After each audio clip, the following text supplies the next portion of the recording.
చెప్పావా? లోపలికి రారా.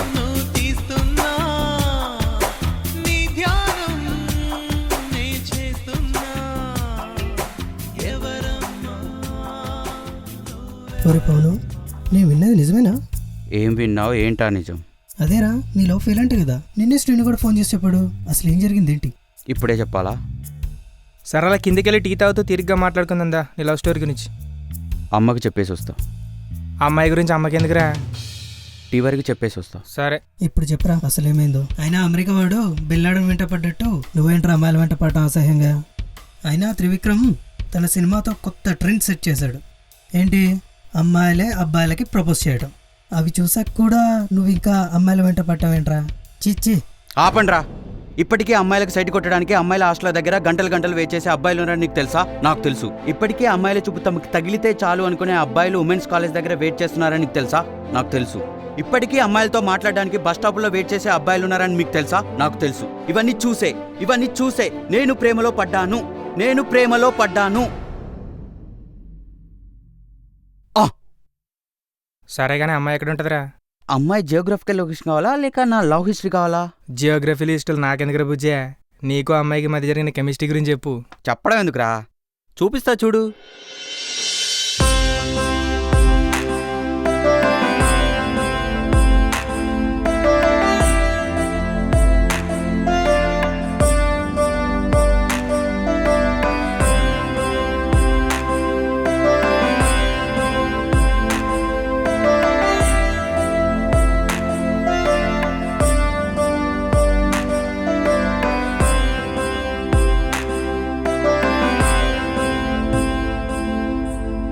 లే, దేవుడి దర్శనం చేసుకుందాం పది. ఇంకా దేవుడి దర్శనం ఎందుకురా? దేవత చూడు ఎలా ఉందో.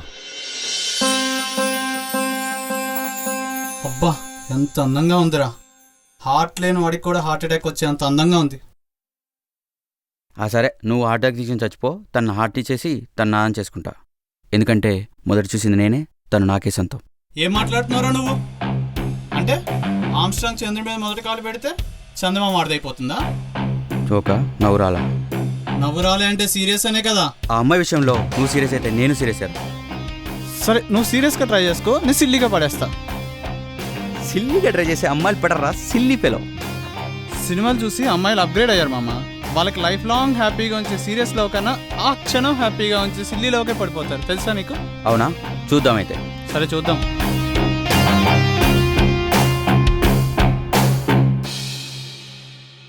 అరే, నాకెందుకు ఇది తప్పులా అనిపిస్తుంది. మొన్న పరిచయమైన అమ్మాయి కోసం ఆ మహేష్తో గొడవడం ఏంట్రా? నాకు నచ్చట్లేదు. తప్పక చేసే తప్పు కాదురా. అయినా వాడు లవ్ చేయాలనుకుంటున్న అమ్మాయిని నువ్వు లవ్ చేయడం ఏంట్రా? నీకెందుకు అంత మొండితనం? మొండితనం కాదు, ప్రేమ. ఒరే, వాడు లవ్ చేస్తున్న అమ్మాయి నువ్వు ప్రేమించడం తప్పురా. ఎందుకురా అంత పట్టుదల? అది పట్టుదల కాదురా, ప్రేమ. అమ్మాయిని పడేయాలంటే చాలా టైం పట్టేలా ఉందిరా. టైం బొక్క. అయినా నేను లవ్ చేస్తున్నా అని తెలిసినప్పుడు కూడా వాడు తగ్గలేదు కాబట్టి వాడి కోసం నేను ఎందుకు తగ్గాలరా? నాకెవ్వడూ పోటీ కాదు. ఖచ్చితంగా పోటీ ఇస్తా. అయినా వాడు పడుకున్నంతసేపు చాలా అమ్మాయిని పడేయడానికి. ఆ అమ్మాయిని నాదానిగా చేసుకునేంత వరకు నేను నిద్ర కూడా పోను. ఇది వాడికి నాకు మధ్య జరిగే ఆట. ఇది ఖచ్చితంగా నేను గెలిచే ఆట. అరే పవన్, ఆ, ఆ అమ్మాయి నేను లవ్ చేస్తే నాకు పార్టీ ఇవ్వాలరా. ఇస్తారా? ఇప్పుడే ఒక థాట్ వచ్చిందిరా. ఖచ్చితంగా పడిపోద్దిరా నాకు. ఏంట్రా తాడు? మెల్లిగా పరిచయం పెంచుకొని ప్రేమలో పడేస్తారా? ఆయన పరిచయాలకు అమ్మాయిలు ఎందుకు పడతారా? పడరు. ఒరే ఆపరా బాబు, ఊపిరాడలేదురా, చచ్చిపోయాలో నా ఆపరా. రే ఆపరా. నీ దగ్గర ఇంతకన్నా గొప్ప థాట్ ఉంది ఏట్రా? లేదు. మరి ఆల్టర్నేట్ లేనప్పుడు క్రిటిసైజ్ చేసావనుకో కాలుద్ది. అరే ఆపరా బాబు, ఆపరా. రే అయినా పార్టీలు ఇచ్చేవని పంచులేస్తే రియాక్షన్ ఇలానే ఉంటుంది. ఎక్స్క్యూజ్ మీ, మీతో ఒక్కసారి మాట్లాడొచ్చా? నేనెవరో మీకు తెలుసా? తెలీదు, బట్ ఎందుకో మీతో ఒకసారి ఫ్రెండ్షిప్ చేయాలని ఉంది. తెలియని వాళ్ళతో ఫ్రెండ్షిప్ ఏంటి? నేను చేయను. అలా కాదు, తెలిసిన వాళ్ళతో చేసేది ఫ్రెండ్షిప్ అనరు. నా ఇంటెన్షన్లో ఫ్యామిలీ రిలేషన్షిప్ కాకుండా ఏ రిలేషన్షిప్ అయినా ఇద్దరు తెలియని వ్యక్తులతోనే స్టార్ట్ అవుతుంది కదా. ఇంప్రెసివ్. ఈ ఒక్క మాట చాలు నీతో ఫ్రెండ్షిప్ చేయడానికి. నీ పేరేంటి? నా పేరు మహేష్. మరి మీ పేరు? దివ్య. ఒక ఛాన్స్ దొరికితే బాగుండ్రా తనతో పరిచయం పెంచుకోవడానికి. నువ్వు అనుకో స్వామి, జరిగిపోతుంది. నేను అనుకుంటే జరగడానికి నేను దేవున్నారా? అయినా సరే కోరుకుంటా. స్వామి ఎక్స్క్యూజ్ మీ, మీరు పర్స్ పారేసుకున్నారు. ఈ పర్స్ నాకు చాలా ప్రీషియస్. అమ్మ పెక్కుంది. Thanks a lot. థ్యాంక్స్ ఎందుకులేండి, మీ పేరేంటో చెప్తారా? నా పేరు దివ్య. మీ పేరు? నా పేరు పవన్. ఓ, ఇఫ్ యూ డోంట్ మైండ్, నాకు కొంచెం వర్క్ ఉంది, కొంచెం లిఫ్ట్ ఇస్తారా ప్లీజ్? షూర్. దేవుడా, అదృష్టం దరిద్రం పట్టుకున్నట్టు పట్టుకుందిరా.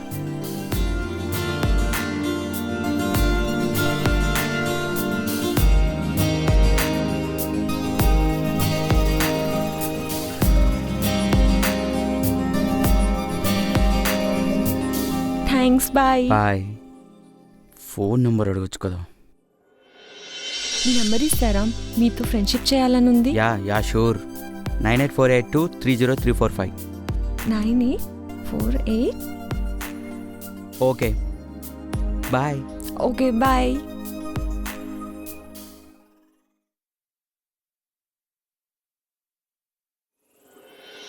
హాయ్. హాయ్. నేను ఎందుకు పిలిచానంటే, వెయిట్. ఈరోజు Feb 14. నువ్వెందుకు పిలిచావో నాకు తెలుసు. నేనంటే నీకు ఇష్టమని అర్థమైంది, కానీ ఎంత ఇష్టమో నీ మాటలతో చెప్తే వినాలనుంది. సో జీవితంలో మర్చిపోలేని విధంగా నాకు ప్రపోజ్ చేయవా? దివ్య, ఇంకా చెప్పాలంటే ఆనందం మన కాంపౌండ్ వాళ్ళు దాటెళ్ళదు, అలానే కష్టం మన కాంపౌండ్ వాళ్ళు దాటి రాదు. దివ్య, నేను ప్రేమిస్తున్నాను చెప్పను, కానీ నువ్వు లేకుండా మాత్రం నేను ఉండలేనని చెప్పగలను. ఒక మాటలో చెప్పాలంటే, నాతో లైఫ్ షేర్ చేసుకుంటే త్రివిక్రమ్ సినిమా పంచులు నవ్వినంత హాయిగా ఉంటుంది. చెప్పాలంటే నువ్వంటే కూడా నాకు చాలా ఇష్టం. యాక్చువల్లీ మీ పేరు మహేష్ అని చెప్పగానే పడిపోయా, ఎందుకంటే ఆ పేరులో ఉన్న వైబ్రేషన్స్ అలాంటివి.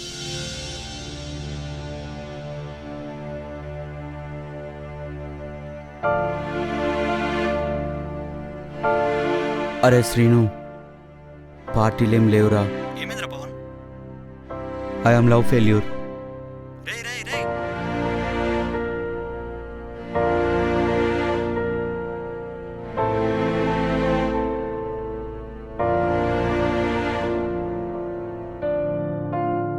అలా వాడితో ధైర్యంగా ఛాలెంజ్ చేసిన నేను ఆ అమ్మాయితో నా ప్రేమను ధైర్యంగా చెప్పలేక లవ్ ఫెయిల్యూర్ అయ్యాను. మరి ఎలా రా ఇప్పుడు? ఒంటరిగా పుట్టాం, ఒంటరిగా పోతాం. ఏం ఒంటరిగా బతకలేమా? అవునరా, టీఎల్ఎన్ షార్ట్ ఫిల్మ్లో మణిగాడు చెప్పాడుగా, నిజమైన ప్రేమ అంటే మనం ఇచ్చేదిరా, మనకు వచ్చేది కాదు. సో ఖచ్చితంగా నిన్ను నిరుగా లవ్ చేసే అమ్మాయి దొరుకుతుందిరా. బాధేం లేదురా, తను హ్యాపీగా ఉండడమే నాకు కావాలి. పవన్,